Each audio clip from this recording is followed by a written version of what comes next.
Hello everyone. Welcome to another exciting episode of Tax Talk by GCC FinTax.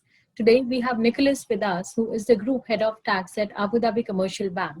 Nick is a highly experienced indirect tax professional with over 20 years of experience in various global indirect tax roles, including Australia, Malaysia, and UAE. Nick, welcome to the show. Thanks, Anu. Nice to be here. Thank you. Can you take us through your journey in taxes and your stint in the Middle East? Look, I started in taxes a long time ago now, primarily doing personal income tax returns and corporate tax returns for SME clients for an accounting firm. And I moved to the ATO at the end of '99 and spent a good part of 9 years at the Australian Taxation Office in GST. So I moved to Malaysia. Just as I moved, there was a bit of a halting by the government. And I spent a short time actually a lecturer as taxation law for Swinburne University. And then at the end of 2009, with the release of the GST Act there, I formally moved to PwC Malaysia in Kuala Lumpur and again spent the next 7-8 years in GST.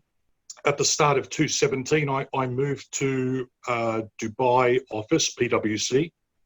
I was asked to come across and assist the firm with the introduction of GST here in the Middle East. And soon after that, probably I spent a year with PwC Dubai, and then one of the clients that I'd been working with said, "Look, why don't you come on board?" And I went on board with Halliburton there in Dubai, and then soon after that, ADCB came along, and they were based in Abu Dhabi, and they said, "Look, why don't you come work for us?" And I thought, blah blah blah, and I ended up moving to ADCB right on December 2017, right before the introduction of the VAT here, and have spent the next 3 years, almost 3 years, with ADCB. Nick, you have spent considerable time in Malaysia implementing GST there. How was your experience different to that in the UAE? The big difference was definitely the Malaysian Tax Authority, which was Royal Malaysian Customs Department, who were the tax authority implementing GST. There definitely was a lot more dialogue with taxpayers and consultants there, and more of even what I'd call an open door policy there between the tax authority to discuss informally issues and to frame issues, informal discussions. There were more round table discussions. So, definitely as well, there was more involvement in other government agencies in Malaysia with the introduction of the tax. For example, the central bank in Malaysia was very heavily involved in the design of the GST. The big difference was the early release of the law in Malaysia.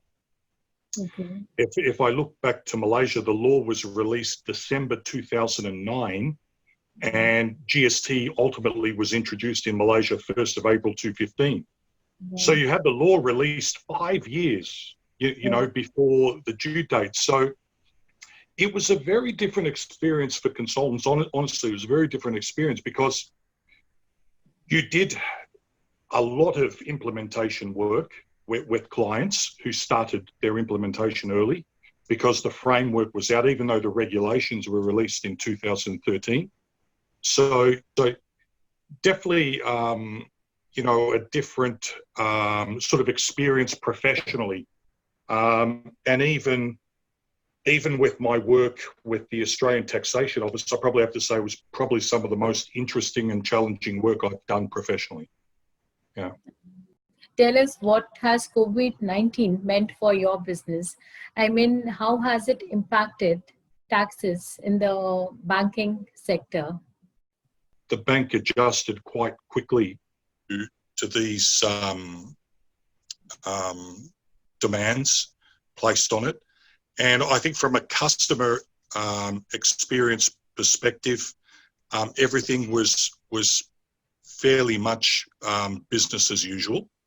Of course, from a tax filing perspective, again, from the technology side, ADCB Group Tax was able to work remotely very, very well and efficiently. There was no disruption to things like invoicing for customers. So overall, Anu, from the bank's perspective, I think we minimised the damage, so to speak, as much as we could. Issues that you faced in VAT, where you didn't find enough clarity in the legislation? I think probably the one that comes to mind, Anu, mostly is valuation of financial services. Okay. So in particular, I mean, yes, there's guidance out there regarding things like, suppliers of financial derivatives, and that taxpayers should report the net realised value for these. But again, there's issues regarding, is that at the contract level of the product or at the product level? Is that done at the contract level? What about financial derivative contracts that may result in losses rather than gains? Are those losses to offset the gains or not? All these sorts of variables have a varying, obviously, impact on the amount of VAT, not only that you report to the FTA, of course, but ultimately, given the apportionment that banks do at the end of every year, has an impact on the recovery rate of input tax that you claim back from the FTA. So I think that's one area. I mean, again, the valuation of things like the issuance of bonds, what values should be reported for VAT return filing purposes.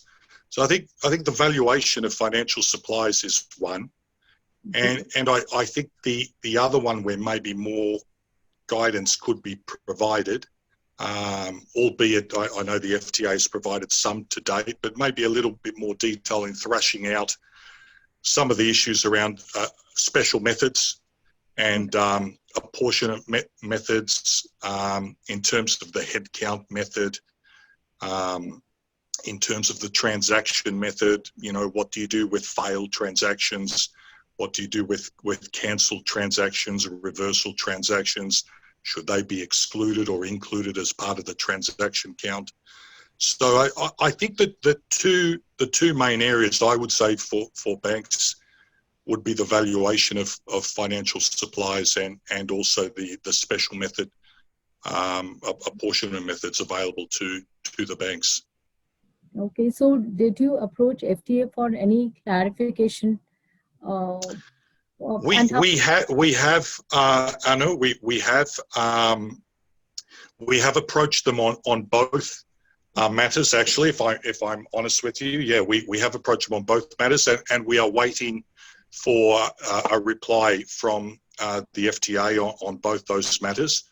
So yeah, we're looking forward to that. We've put in some clarification requests on some of those things. So that's been a positive, that process. At least we can put something forward to the FTA, and we're waiting for them to get back to us on that.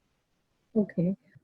Nick, what in your opinion is going to be the tax litigation landscape in the UAE?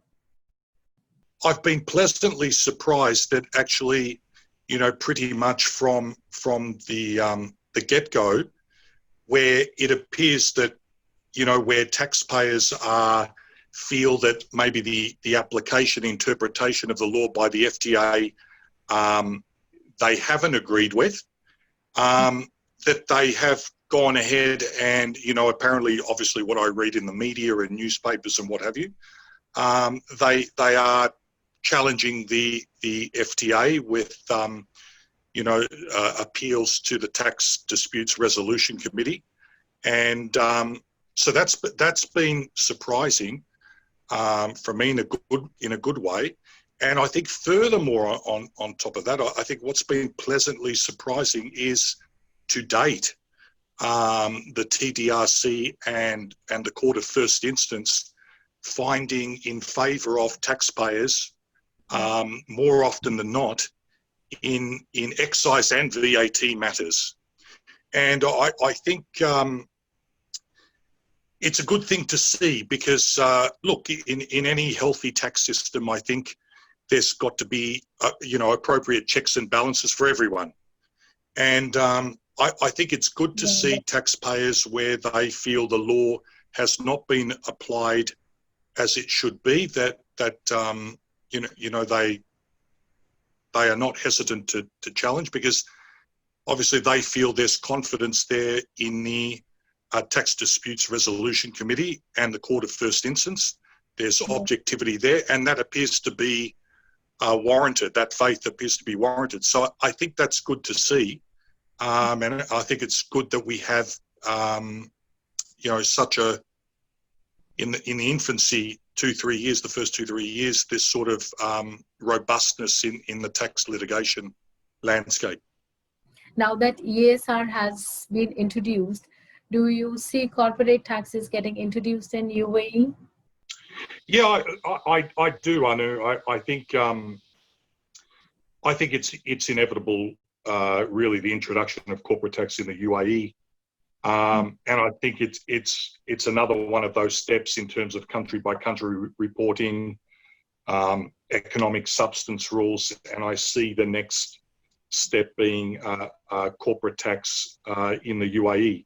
And I just think it's not going to be driven so much about government and MOF revenues. I think it's more driven by compliance and being part of the global community and complying with OECD and G20, I guess, guidelines and expectations.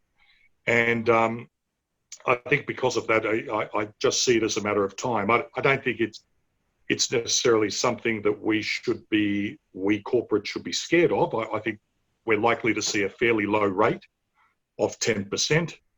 And that'll mean that we're in line with, say, Qatar and Kuwait.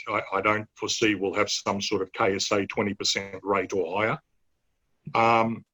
Players will ultimately be exempted or have minimal corporate tax obligations. But I do see it coming in. Nick, thank you for your insights and thank you for this conversation. Thanks, Anu. It was a pleasure. Nice to speak to you. Thank you. Same here, Nick.